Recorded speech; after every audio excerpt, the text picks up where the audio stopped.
The Zenith Voyager descended slowly through the thick clouds, its sleek silver surface glinting faintly in the pale morning sunlight. Below, the landscape stretched out like a patchwork quilt. Green fields dotted with clusters of trees, winding rivers shimmering under the sun, and small towns scattered across the horizon. For Kale and his fellow students, this was their first glimpse of Earth, a planet they had only read about in textbooks. It looked beautiful from above, almost peaceful, but none of them could shake the feeling that something about this world was off. As the ship touched down on a flat expanse of concrete near an isolated research facility, the group exchanged nervous glances. They were here as part of an intergalactic exchange program, sent to study Earth's environment and learn why it had earned the nickname Deathworld. Back home, the term was often used jokingly, a way to describe how unpredictable and dangerous humans claimed their planet was. But now, standing on the edge of the unknown, the name felt heavier, more ominous. The hatch opened with a soft hiss, and cool air rushed in, carrying the faint scent of damp earth and grass. Kale stepped forward cautiously, his long limbs moving gracefully despite the bulky suit he wore. Behind him came Lyra, her wide eyes scanning the surroundings with a mix of curiosity and unease. The rest of the group followed. Jorik, who always seemed eager to prove himself, and Senna, the quiet one who preferred observing over speaking. Together, they formed a team of young scientists in training, ready, or so they thought, to take on whatever challenges Earth might throw at them. Waiting for them outside was Professor Alan Drake, a tall man with graying hair and a warm smile that didn't quite reach his eyes. He stood beside two humans, a young woman named Emily Carter and a man called Ryan Brooks. Emily waved enthusiastically, while Ryan crossed his arms and leaned back slightly, his expression skeptical.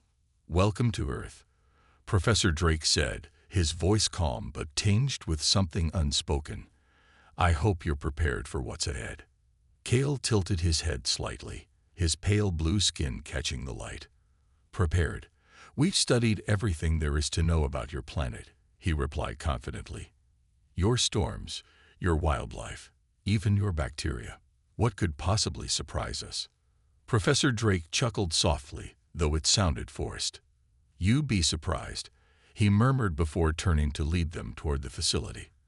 As they walked, the aliens took in every detail: the crunch of gravel beneath their boots, the rustling leaves overhead, the distant cry of a bird. Everything seemed so different from their own world, which was sterile and controlled, free of surprises. Here, life pulsed everywhere, chaotic and untamed. Inside the facility, they were shown to their quarters, simple rooms designed to accommodate their unique physiology. Later, during a brief orientation, Professor Drake explained some basic rules. Stay within designated areas, avoid contact with unfamiliar animals, and report any unusual symptoms immediately. Earth isn't forgiving, he warned. It doesn't care if you're visitors or invaders. If you make a mistake, it will remind you why it's called a death world. Lyra frowned, her slender fingers tapping lightly against the table. She didn't like the sound of that. Neither did Kale, though he tried to hide it behind a smirk. "Sounds exciting," he said, leaning back in his chair. "Let's see if Earth lives up to its reputation." But deep down, doubt lingered. As the meeting ended and the group dispersed, Lyra glanced out the window at the seemingly harmless landscape beyond. There was something unsettling about the way the trees swayed in the breeze, the way shadows shifted across the ground. Maybe Earth really was as dangerous as everyone claimed. Or maybe, she thought, it was worse. The next morning, the alien students stepped outside the facility for the first time. The air felt crisp and cool against their biosuits, which filtered out most of Earth's microbes but couldn't block the strange smells or sounds.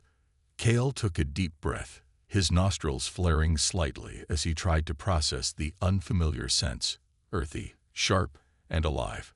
Lyra stayed close by his side, her eyes darting around as if expecting something to leap out at them. Behind them, Jorik and Senna trailed along, equally curious but quieter. Professor Drake led the group toward a nearby forest, explaining that this would be their first real exploration of Earth's ecosystem. "Stick together," he reminded them firmly. "And don't touch anything unless I say it's safe." Emily walked beside him, carrying a small device to record data, while Ryan brought up the rear, his arms crossed and his expression unreadable. He didn't seem thrilled about being stuck babysitting aliens. As they entered the woods, the atmosphere changed dramatically. The sunlight dimmed, filtered through thick canopies of leaves above. Birds chirped loudly, their calls overlapping in a chaotic symphony. Cal reached out to touch the bark of a tree, marveling at its rough texture. "It's so imperfect," he said, his voice filled with wonder. Back home, everything was smooth and precise, designed for efficiency. Here, nature seemed messy, unpredictable, and strangely beautiful. But their awe quickly turned to discomfort when a swarm of tiny flying creatures appeared, buzzing around their heads. "Mosquitoes," Emily explained, though the translation came out awkwardly in the aliens' language. At first, the group laughed it off, assuming their suits would protect them. But within minutes, they realized the insects were biting through microscopic gaps in the material, leaving itchy red welts on their exposed skin. Senna swatted at her neck repeatedly, muttering under her breath, while Jorik groaned in frustration. "This is ridiculous," he snapped. "How do you humans live with these things?" "It's just part of life here," Emily replied cheerfully, though she looked amused by their reactions. Ryan smirked but said nothing, clearly enjoying their discomfort.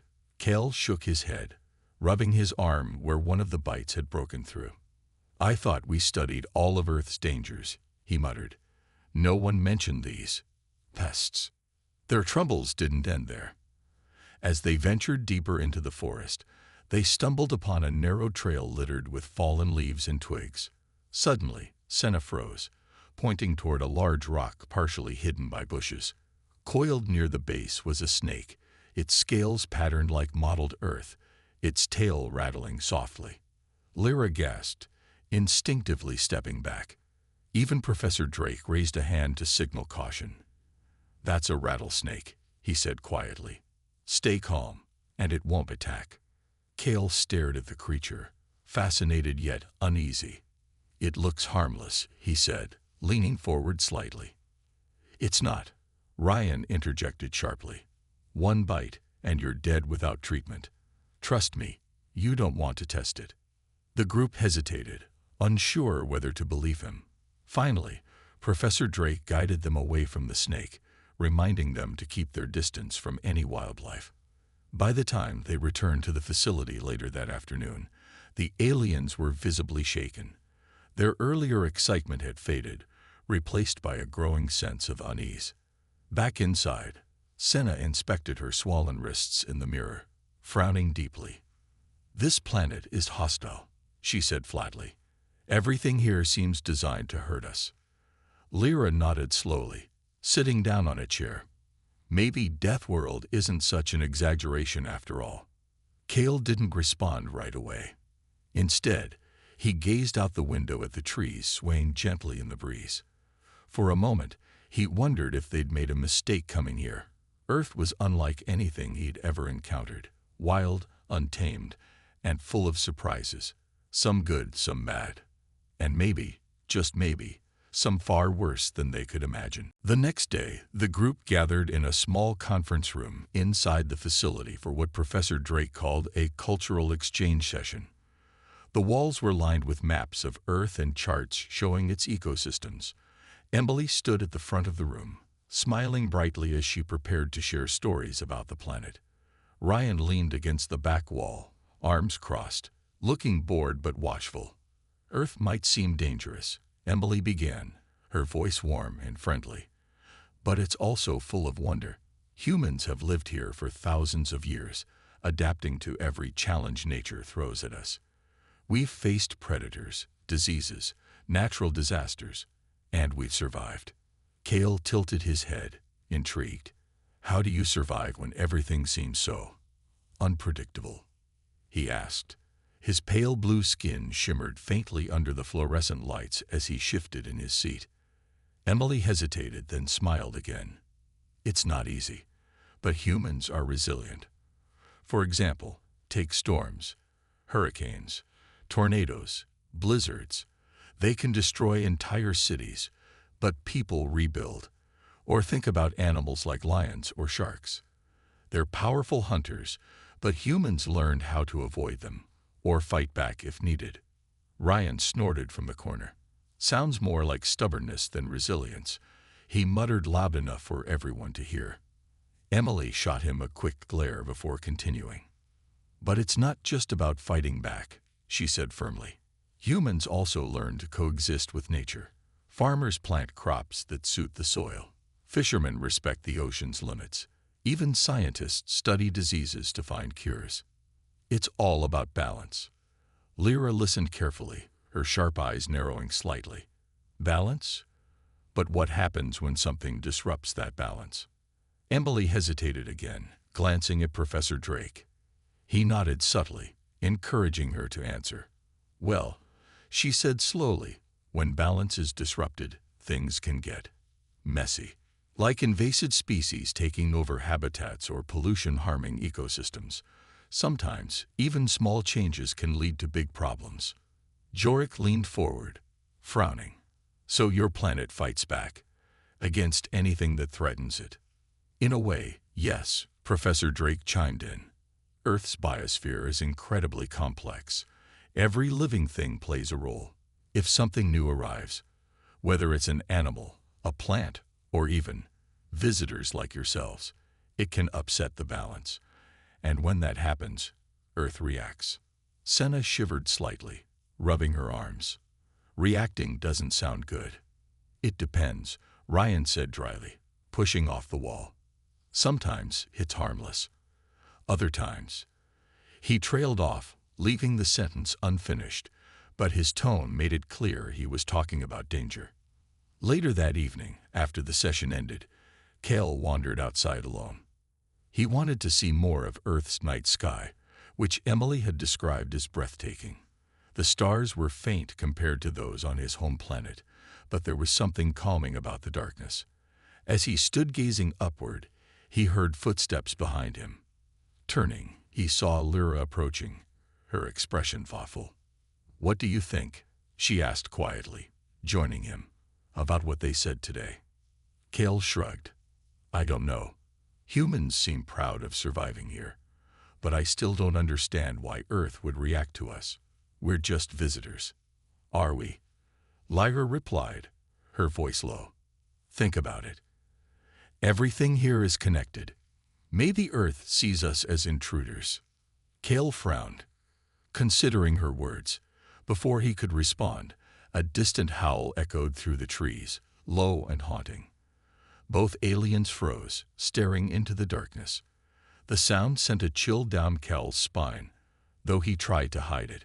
Maybe we should go inside, Lyra suggested, already turning toward the facility. As they walked back, Cale couldn't shake the feeling that Earth wasn't just watching them. It was waiting to see what they'd do next. The next morning, the group set out for another field trip, this time to a wide, shallow river not far from the facility. Professor Drake had chosen the location because it was supposed to be safe. A chance for the aliens to observe Earth's aquatic life up close. The air was cool and damp as they approached the water, sunlight glinting off its surface like scattered diamonds. Birds chirped noisily in the trees nearby, and the sound of flowing water filled the silence. Cale knelt by the edge of the riverbank, dipping a small container into the current to collect samples. Lyra stood a few feet away, scanning the area with her handheld scanner, while Jorik and Senna worked together to set up a portable analysis station. Emily crouched beside Cale, explaining how rivers carried nutrients across landscapes and supported countless species. Ryan stayed further back, keeping an eye on the group but saying little. For a while, everything seemed calm. The water sparkled innocently, and the soft breeze carried the fresh scent of wet earth. But then, disaster struck. Senna, focused on adjusting the equipment, took one step too close to the river's edge. The ground beneath her feet gave way suddenly, crumbling into the water. With a startled cry, she tumbled forward, plunging into the fast-moving current. "Senna!" Lyra shouted, dropping her scanner and rushing toward the bank. Cale sprang to his feet, panic flashing across his face. The river wasn't deep, but the force of the water was stronger than it looked. Senna flailed wildly, her suit heavy and awkward as the current dragged her downstream. Without thinking, Cale jumped in after her, followed closely by Jorik. The icy water hit them like a shock, stealing their breath. Despite their suits, which were designed to withstand extreme conditions, both aliens struggled against the relentless pull of the river. Mud clung to their boots, anchoring them down as they tried to reach Senna. On the shore, Emily screamed for help, waving frantically to get Ryan's attention. He sprinted over, sliding down the muddy slope to grab Senna's outstretched hand. At the same time, Emily found a sturdy branch and extended it toward Cale and Jorik, who were now trapped in thick, sucking mud near the riverbank. "Grab on," she yelled, her voice trembling with urgency. With great effort, Ryan hauled Senna onto solid ground, where she collapsed, coughing and shivering. Meanwhile, Emily managed to pull Cale free from the mud, though Jorik remained stuck, sinking deeper with each passing second. Ryan waded back into the water, grabbing Jorik under the arms and dragging him to safety. By the time everyone was out of the river, they were soaked, muddy, and shaken. Senna sat trembling, clutching her knees, while Cale and Jorik leaned against a tree, trying to catch their breath. Lyra paced nervously, her hands clenched into fists. "This planet is insane," Senna muttered weakly, her voice barely audible. "It doesn't want us here."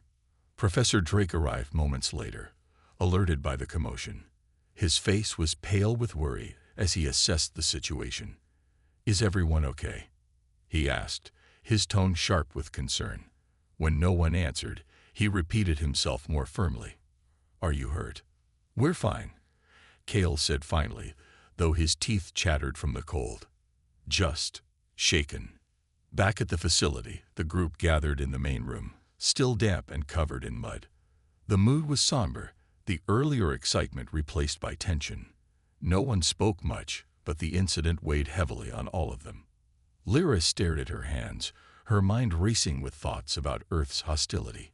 Cale kept replaying the moment Senna fell, wondering if they'd made a mistake coming here. Ryan broke the silence first, his voice low but clear. "Told you this place was dangerous." No one argued with him. That night, the facility felt quieter than usual. The aliens sat together in the common area, their damp clothes replaced with clean ones, but the memory of the river still lingered like a shadow over them. Senna curled up on a chair, staring blankly at the wall, while Jorik leaned forward with his elbows on his knees, his face pale and drawn. Cale paced back and forth, his long strides carrying him from one end of the room to the other. Lyra sat alone at a table, her scanner open in front of her, though she wasn't using it. Her fingers tapped lightly against the surface, a nervous habit she couldn't seem to stop. "Something's wrong," Lyra said suddenly, breaking the silence. Her voice was soft but firm, drawing everyone's attention. "This isn't just bad luck. Earth, it's reacting to us." Cale stopped pacing and turned to look at her. "What do you mean?" Lyra hesitated, then pulled up a holographic display from her scanner. It showed data they had collected during their earlier trips, readings of soil composition, water samples, air quality. "Look at this," she said, pointing to a section of the chart. "These microbes in the soil, they're adapting faster than they should. They're changing because of us." Jorik frowned, leaning closer to see the screen. "Changing how?" "I'm not sure yet," Lyra admitted, "but it's like Earth's environment is treating us like an infection, something that doesn't belong here." Senna shivered, pulling her legs tighter to her chest. "You think the planet is trying to get rid of us?" "It's possible," Lyra replied quietly. "Back home, ecosystems are stable. Everything has its place. But here, Earth fights back when something disrupts the balance, and we're disrupting it. Kale sank into a nearby chair, running a hand over his smooth blue scalp. So what happens next? Does it keep attacking us until we leave? Before anyone could answer, a loud scratching sound came from outside. Everyone froze, their eyes darting toward the window. The noise was faint but unmistakable, sharp, rhythmic taps against the metal walls of the facility. It sounded almost like claws. Ryan appeared in the doorway a moment later, holding a flashlight. His expression was grim. "Stay inside," he ordered, stepping out into the darkness without waiting for a response. The group exchanged uneasy glances. No one spoke as the scratching continued, growing louder and more insistent. Finally, Professor Drake entered the room, his face tight with worry. "We need to stay calm," he said firmly. "Whatever's out there, it's probably just animals." "Animals," Senna echoed, her voice trembling. "Like the snake, or the mosquitoes, or whatever tried to drown me today." Drake hesitated, then sighed. Earth's wildlife can be aggressive, especially if it feels threatened. But staying calm is key. Panicking will only make things worse. As the hours passed, the noises outside grew louder, punctuated by low growls and distant howls. The lights flickered once, causing Senna to gasp, but stayed on. Lyra kept glancing at her scanner, watching as the readings fluctuated wildly. "Something's out there," she whispered, "and it knows we're here." Eventually, Ryan returned, his boots caked with mud, and his face pale. "It's not safe out there," he said bluntly.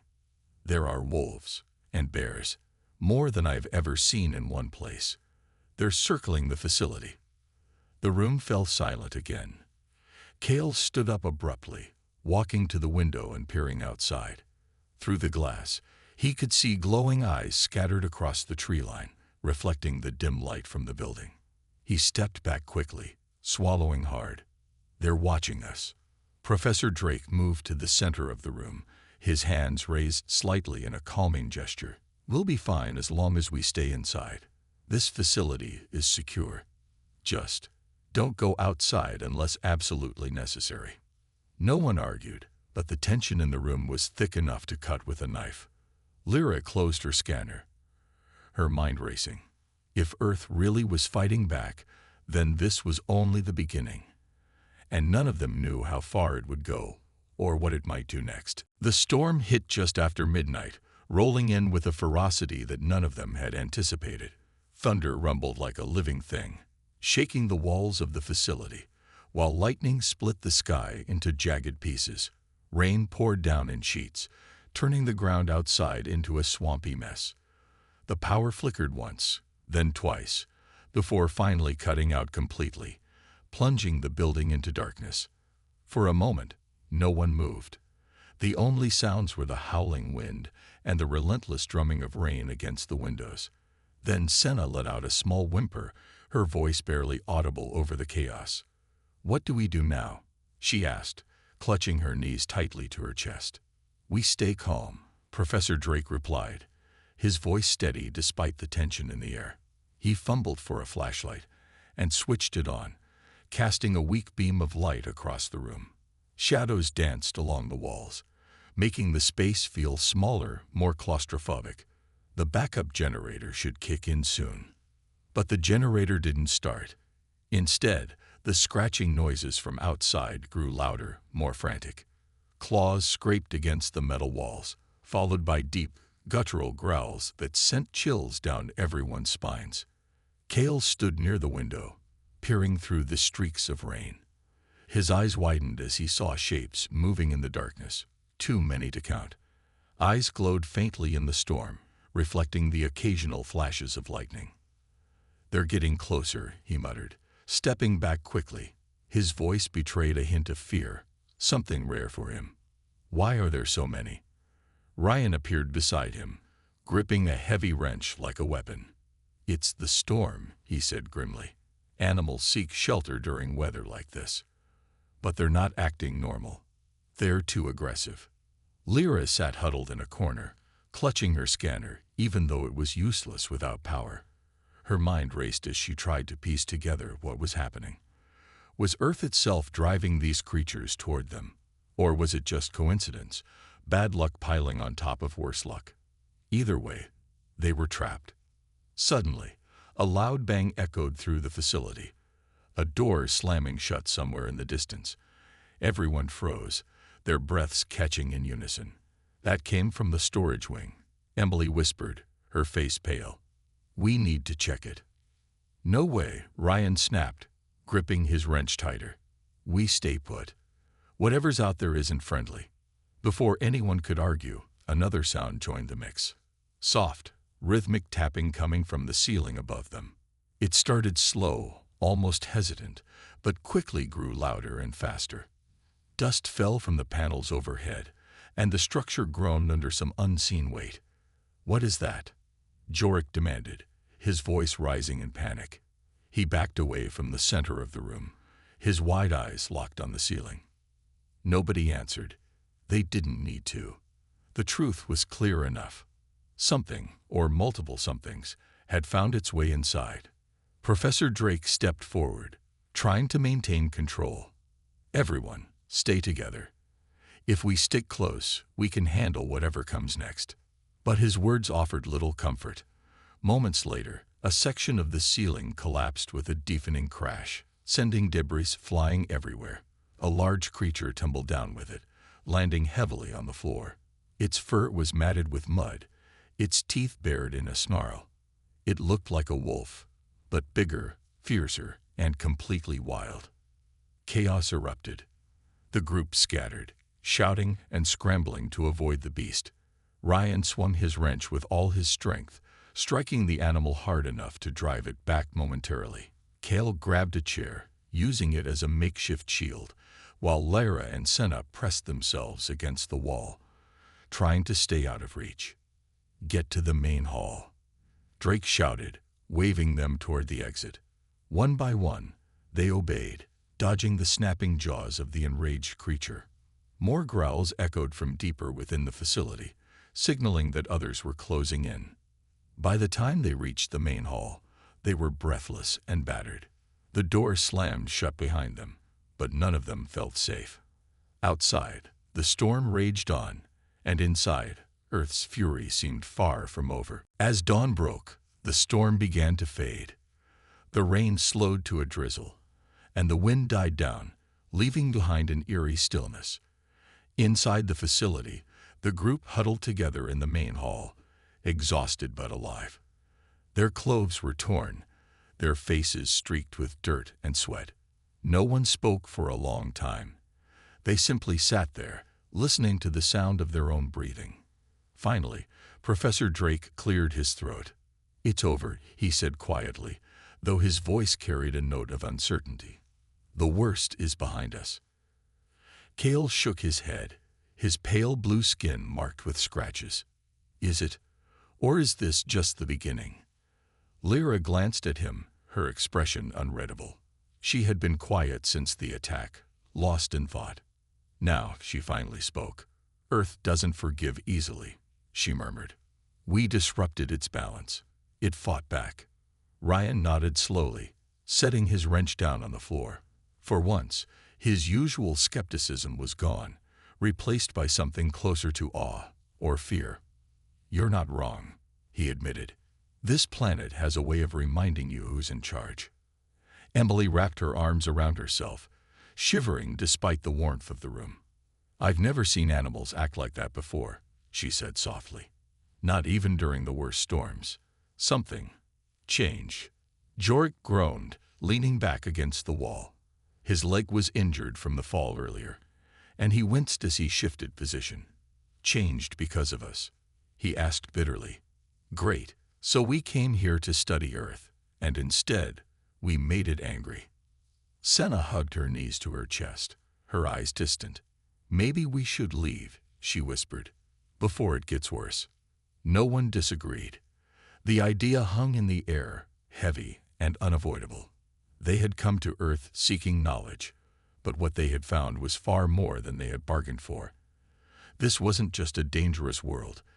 It was alive, reactive, and fiercely protective of its own. Later that morning, the group gathered outside to wait for the Zenith Voyager to arrive. The ship would take them back home, away from Earth's unpredictable fury. As they stood there, watching the horizon, Kale turned to Lyra. "Do you think we'll ever understand this place?" he asked. Lyra hesitated, then shook her head. "Maybe, but not like this. Not by forcing ourselves into its world. If humans can survive here, it's because they adapted, not because they conquered." Professor Drake approached them, his face lined with exhaustion. "You've learned something important," he said gently. "Earth isn't just a planet. It's a system, a living thing, and it demands respect." Kale nodded slowly, gazing out at the landscape one last time. Despite everything, he couldn't deny that Earth was beautiful, wild, untamed, and full of secrets. But it was also merciless, unforgiving, and deadly. No wonder humans called it a Deathworld. When the ship finally descended from the sky, the aliens boarded without hesitation. As the hatch closed and the engines roared to life, Lyra looked out the window at the shrinking planet below. Her lips moved silently, forming words no one else could hear. Thank you for teaching us, Back on their home world, the students would share their story, warning others about the dangers of underestimating Earth. But deep down, they knew they had gained something far greater than caution. They had glimpsed the raw power of nature and learned that survival wasn't about control. It was about coexistence. And as the Zenith Voyager vanished into the stars, Earth remained behind, silent and watchful, ready to defend itself against whatever might come next.